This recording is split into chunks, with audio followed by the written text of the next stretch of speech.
Today we're going to go over some Sherman tanks and the scale differences between 1/18 and 1/16 scale. When I started out in the hobby of collecting 1/18 scale action figures, I had a lot of questions and there was not a ton of resources for answers at the time. So my hope is to produce a couple of videos where if there's a new person getting into it, I can present some answers to the basic questions that they may have.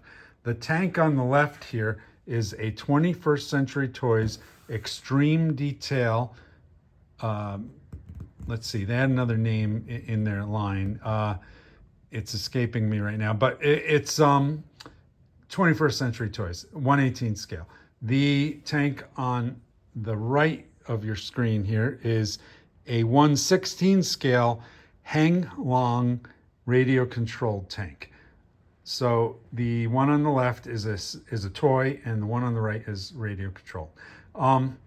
So let's do a little size comparison here. The tanks have been sitting on my shelf in my garage for quite a while with all of my other tanks, and they tend to get dusty out here since this is an active garage and I do housework out here, build work out here on the house when I'm renovating things. The saws make a lot of sawdust and the tanks get dirty. So I suggest getting a cheap makeup brush available pretty much anywhere at the local drugstore, at Walmart, in the makeup department. Get a few of them. I keep them wherever I keep toys and models, so I can quickly just brush them off when I want to look at stuff. I use the air compressor too, but I always am paranoid about parts like these. These are all glued on, and I don't want the air compressor to fire them across the room. So I avoid those spots and then get in there. And you kind of have to scrub with the brush, but you get the idea. So the models are a little dirty, but it won't stop us from learning a little bit here. So for a size comparison between the 1/18 and the 1/16, let's get a top view here. And you can clearly see just the mass size in general is somewhat bigger on the 1/16 scale model. The 1/18 is, I wouldn't say it's quite dwarfed, but there is a noticeable size difference. Now, when you are doing your diorama setups or your action figure photography, placing the smaller one somewhere behind the larger one is completely forgivable. It just adds a little more depth to your scene. And quite frankly, I think if you reversed tanks position-wise, you'd be hard-pressed to notice that there's a scale difference between the two at a level like this. It's really hard to tell. Now, once you get into posing action figures with them, that's where some nuances in the size will come into play. So let me sort of return these back to their starting position, and we'll talk about some of the figures I pulled out here. So, by the way, I constantly lament about being after the fact when things like certain toys or collectibles have hit the market and then I don't learn about them or get enthused about them until well after they're available. That is not the case for this hang long radio controlled tank. I found this early in its availability, and the prices were great. My wife actually got this for me as a gift, and I did not feel guilty about the price at all. I believe the prices have gone up, and who knows what the situation with tariffs is and what it will become. But that's a topic for smarter people than me. So coming around, now if you collect World War II 3.75 action figures, you definitely know about 21st Century Toys and you know about Marauder. So let's start with Marauder here, because they're definitely the rock stars of the action figure world. So these soldiers here, these African-American soldiers, are customs that I've pieced together from Marauder. Let's get rid of this guy for a moment. Marauder tend to be a little bit bigger and a little more robust than a typical 3.75 inch action figure. Forgive me, these customs are still a work in progress, so their necks are actually still white skinned because these soldiers weren't available in the black skin color. I have to get around to painting them, but I'll get to that point at some point. Fortunately, Marauder had the different head options and the hands, so I was able to grab them and make these customs, which I think is pretty cool. So here you go. Here's a great shot. So the guy in the tanker's uniform on the left here, he is a true 3.75 inch figure. The soldier on the right with his arm in the air, that's a Marauder. He's a little bit bigger in stature. Now, this guy is made for this Sherman tank here. So proportionally, he will look just fine. And if I took this Marauder figure, this is our young lieutenant who he's outfitted with binoculars, but they're the wrong binoculars. These are the only ones I could find with a strap. If we put him with the Sherman tank, he's gonna look a little too big. It's forgivable, but it's a little too big. So, you know, a tank is a big vehicle, and he's kind of big compared to, but putting him with the 1/16 scale Hang Long, I think,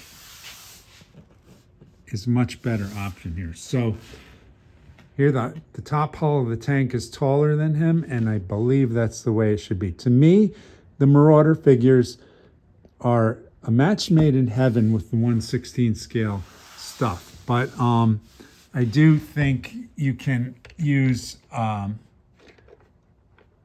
other vehicles, other 1/18 scale vehicles with Marauder. It's all in fun. It's all toys, but I definitely think these Marauders proportion very well with the 1/18 scale tanks. So there you go. Now let's visit the 1/18 scale. And these are, once again, these are the 21st century toys. This guy, he looks like a 1940s movie guy with that voice and that quick speak. Yeah, hey, yeah, you know, let's get over the hill real quick before the Germans get to us. That kind of guy who's always talking fast in the old black and white movies. This is a custom I've been putting together. I've been making an officer using some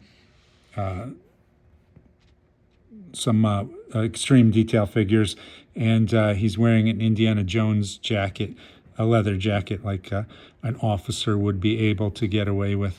But these guys are proportional for this tank. In fact, you know, you can see the hatches open and they can fit inside, and they look just fine in there. Let's see if I can get this one open. Of course, it's going to give me grief. Right, well, we're not going to worry about it. And I don't think any of the other hatches open. But the commander's hatch is open. And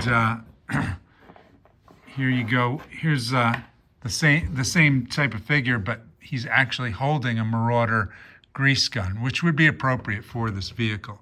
So now if you put him on the Sherman, the 1/16 scale Sherman, and forgive me, I probably have called this 1/18 by accident.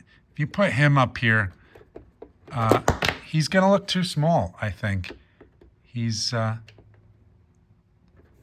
getting dwarfed by the vehicle. Yeah, I don't know. To me, it makes the vehicle look much, much bigger than it should be. And this tank is nice, but it does have some peculiar limitations because it is radio controlled, such as the commander's cupola is not drilled out. I'm not sure if you can Dremel that out or if you'll hit some mechanisms or things like that. I just haven't gotten that far into it yet. But this hatch opens as well. And then for some reason, you can't spin the 50 caliber around. I think this bracket should be facing the other direction on this. But The decals also have flaked off, unfortunately. I used to say Caballero, and it had a little horse, like a rodeo rider on a horse decal. I'd like to get a replacement set and put them back on. Then I'd have to seal them. So that's the figures next to the tanks. Now let's do it. Let's see if we can do a side by side here, or an end to end, I should say, and see the difference in size. So we'll close the hatch and do an end to end.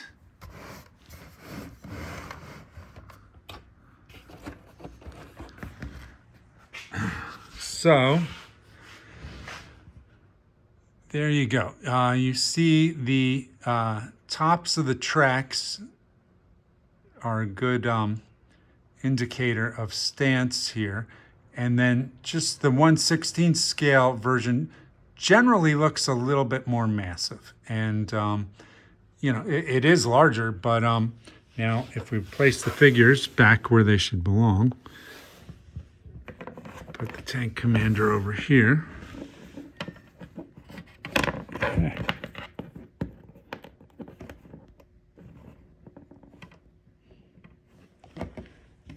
And an infantryman.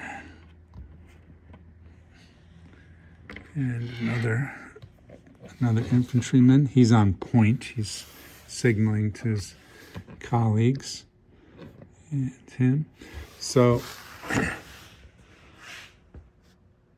you can see the size differences, but I always think this sort of stuff is forgivable.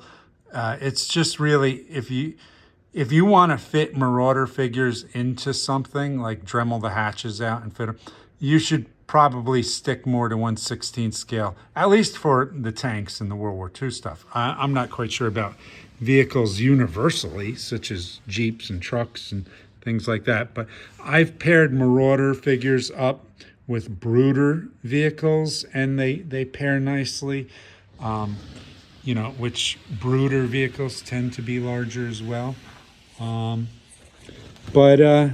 So that's that. This Sherman's nice too because it also has a bit of a suspension, and you can compress the wheels, and lots of cool stuff when you're operating it. The 21st century, while the detail is exceptional, it's just very rigid. There's nothing happening with the suspension, although you can roll it around.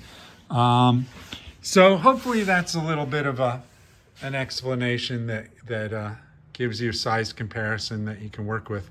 But I like them both. I do not say no to any tanks, regardless of scale.